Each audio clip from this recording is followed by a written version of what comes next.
Got the old boat cranked up. Oh, get him out, get him in, get him in, get him in. Barely got him. He's a nice one for as hot as it is.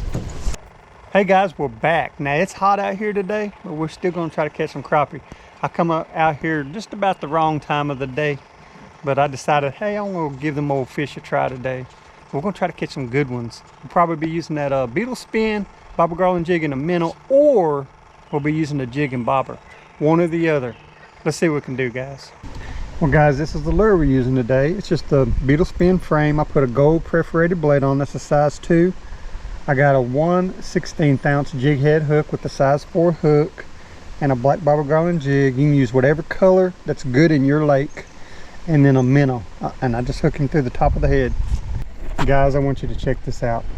There's a bubble, big pile of bubble there, big pile out there, big pile there, and a bunch that's drifted up here by the trees. The wind's blowing to the left, and what happens is, you see the scum on the top of the water? Well, when the fish comes close to the surface and he busts on a bait, some kind of bait, he breaks that surface and it causes a bubble patch. And then bubble patches are a good indicator that there's fish that's been feeding recently in the area. So see, there ain't much behind me. There's not much past a certain point back there, but they're all right in here. I'm pretty sure there's some crappie right here. Now, it could be other fish breaking the surface like gar and stuff. But the first thing we're going to do is try to focus on the crappie, because I think it's crappie right in here. I've caught crappie in this area before, so you want to give it a try and just see if you can locate them.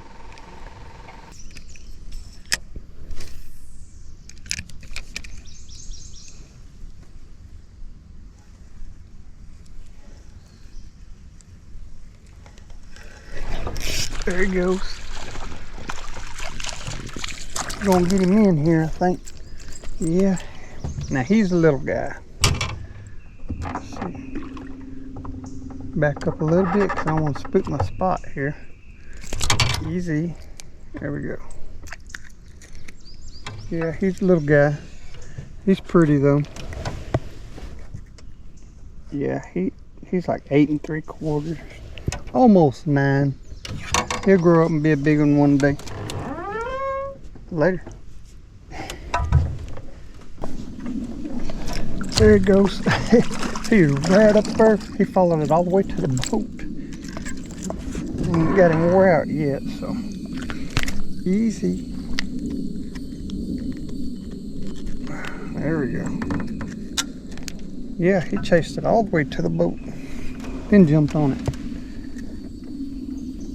11.5. Pretty good black crappie. We'll take him way over there and wake him up.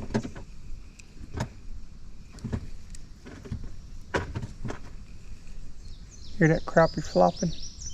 He knows he's in his zone. He knows this is where he was caught, so I got some kind of GPS on him or something. You can fish all over the lake and it come right back where you caught him, and they'll start flopping. They know.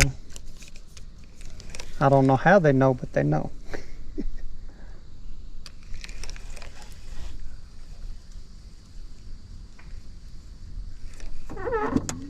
There he is. Well, I was fixing to say that I haven't caught a white crappie all day, and there he is. So they are biting too. Easy. Let's see how long he is. Oh yeah, he's almost 11. We'll take him.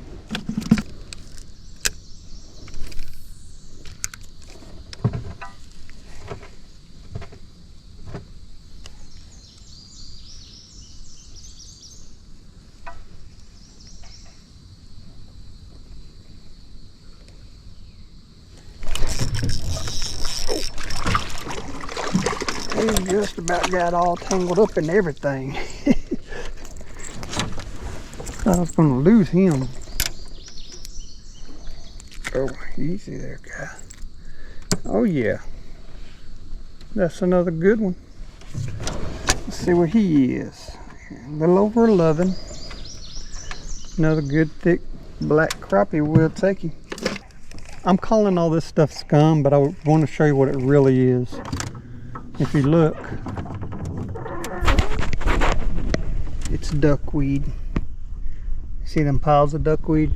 It's going to take over the whole lake. It'll cover this whole entire lake. And then when the brim bite and the fish bite close to the top of the water, sucking bugs down and stuff, the duckweed will open up like that, and then it'll shut back down real quick.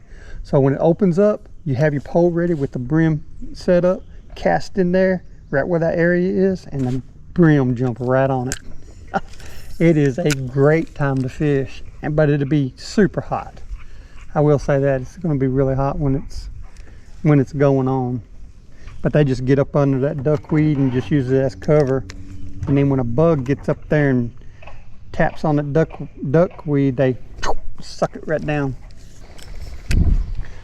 Well guys, I like to throw me some poles on the back side of the boat. I'm fishing on this side, but I'll throw these out here because I know that crappie could be in that shade line over there.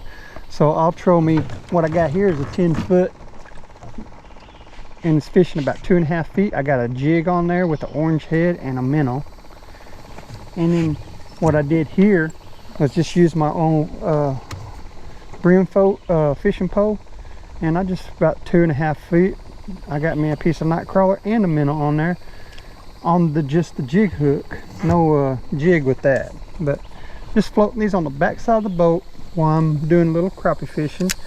And I'm fishing from the shade line to the trees. I'm just searching these old crappie out, and well, you can pick up an extra fish or two, you know, sometimes when you do that right there.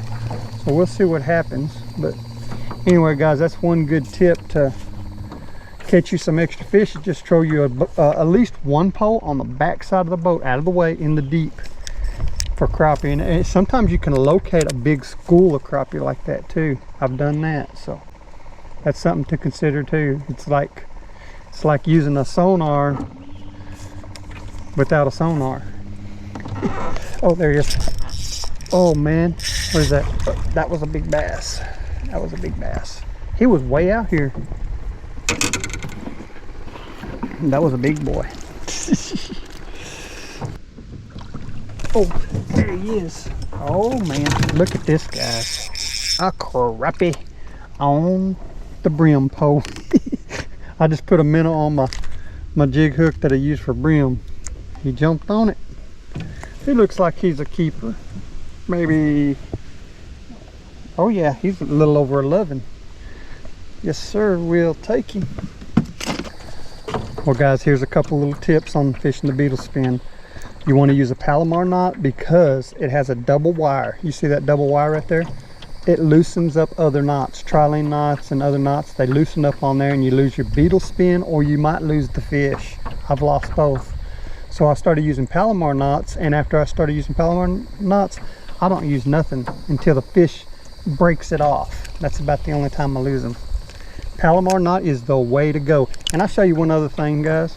This old beetle spin, when you put it on, I hook him right through the top of the head, and when you put him on, he's swimming upside down just like that. So when the crappie sees that bait, he comes up right up underneath it and grabs it. There's nothing in the way. The blade's up on top, the bait's right there on the bottom. Easy feeding right there.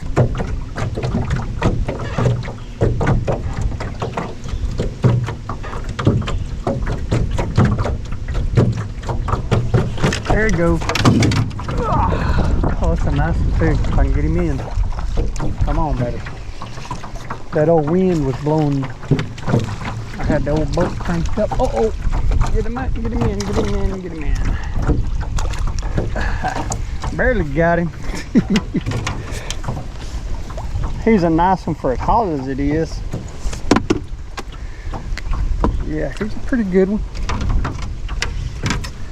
Let's see how long he is. Oh yeah, he's a 12-incher. Black crappie. We'll take him. Well today guys, we're using the Garcia MAX X10 Lite spinning reel. This is a 5.2 to 1 gear ratio. I got her spooled with 6-pound test high vis Mr. Crappie fishing line. And we got a Shakespeare Micro Series 5'6" light action rod. You can get these in 7 foot also. But it's got a good sensitive tip. You can feel that thump, nibble, nudge, and it's got a good backbone to set the hook and fight the fish. But I keep these down under the video, guys, in the description box. There's an Amazon link and you can check them out.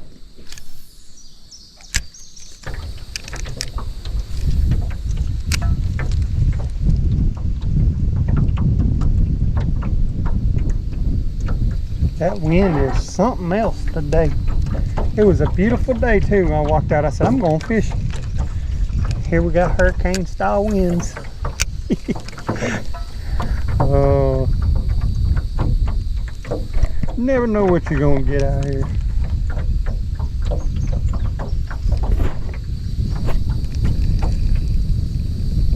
But we can fish. We're fishing and we're happy. We're happy that we're fishing.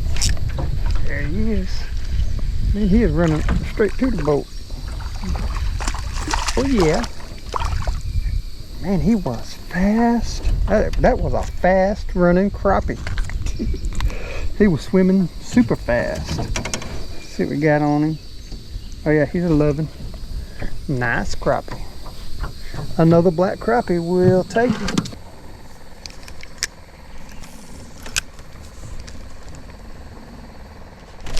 Oh man, I got a big something. I can hang on to him. Oh, that's a bass. He's a good one.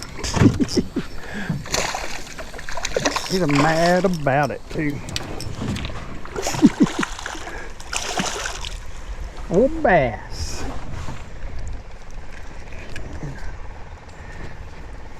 I said, this is too hot. I tired out quick. Whoa. I thought he did, but he's still flipping. Alright, let's see if we can get this pliers.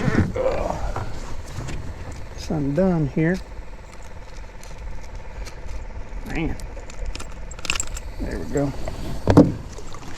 Take a peek at him. Oh man, that's a nice one. Man, that's a good one. He's just to see how long he is. He's over 17. Nice, thick, pretty one. Alright, guys, later. Might as well fish this log since we're this close. Let's see what's here. Oh, yeah, he's there. Little bass. There's a good little fight. Oh, yeah. Pretty little bass. Later.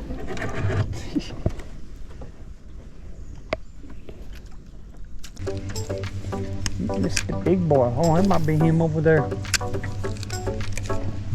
Which I just didn't cast right, so. Let's give him another try. Look guys, when you get a sweat bee on you like that, do not slap him. It will sting you and it feels just like a bumblebee stinging you. But if you take your first finger and your thumb and just grab him and pinch him, roll him, throw him in the water, it'll bring to eat. That's how I take care of them guys, because I used to slap them and they'd sting so bad, I hated them. But now I just make them fish food.